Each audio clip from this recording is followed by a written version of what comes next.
Alright, tonight we are revisiting what is a bowl gouge, what is a spindle roughing gouge, and what is a spindle gouge.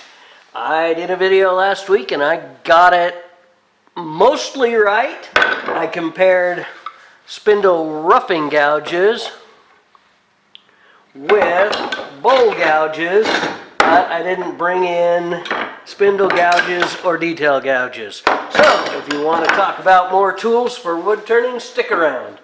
This is definitely where I want to go with this. These are bowl gouges. Bowl gouges are really deep fluted with a really deep V flute or U-shaped flute. They come in multiple sizes. They're high-speed steel, they're powdered metal, they're M42, they're M metallurgic cryo. There's a really great video that explains all that, so I don't want to go into it. I'll link to it from Craft Supply USA. There are a standard grind like this. There is a swept back Ellsworth grind. And these are Ellsworth grinds, most of them. This is called a bottom feeder. Really standard bowl gouge. This one's smaller and trickier to use, but a bowl gouge also generally has a round stock that goes deeper into the handle. A lot bigger handle on them. They're a lot stronger.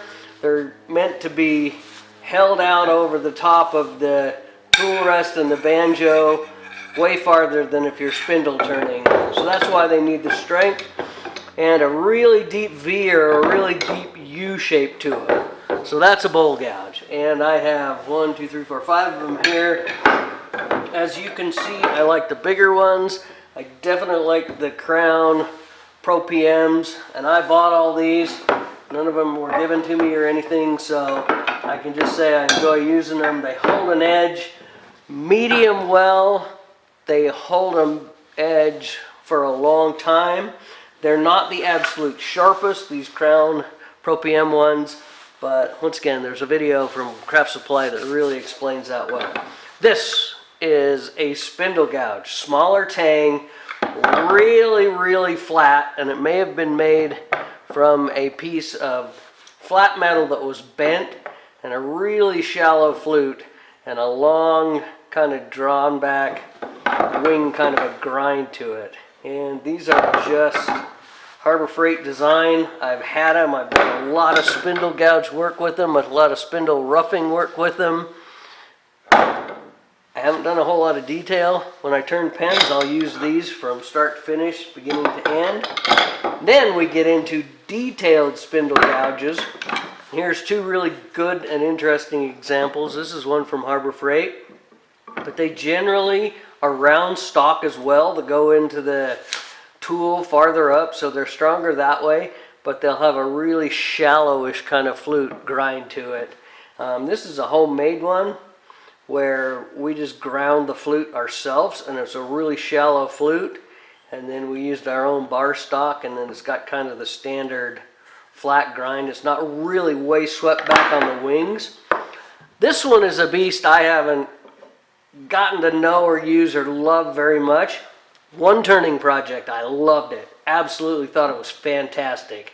So it is definitely a large, strong spindle gouge with the round stock going into the handle, but once again the handle is a little smaller. I think I bought this thing on cheap, half price or something, and thought I'd give it a try. Like I said, it's got swept way back wings, and it also might be a good idea to put a second bevel on this and get rid of this. But for spindle detailing work or bigger things like maybe stair chair rails where you wanted to put a couple of bumps on them, but you needed a big powerful tool to get rid of a lot of material and really work with a big 2-inch, 3-inch stock or something. This is a more detailed work. I would definitely feel comfortable using this one on finials and little things where I wanted to, like, I don't know, maybe turn a yo-yo and put some bumps in it, or a magic wand.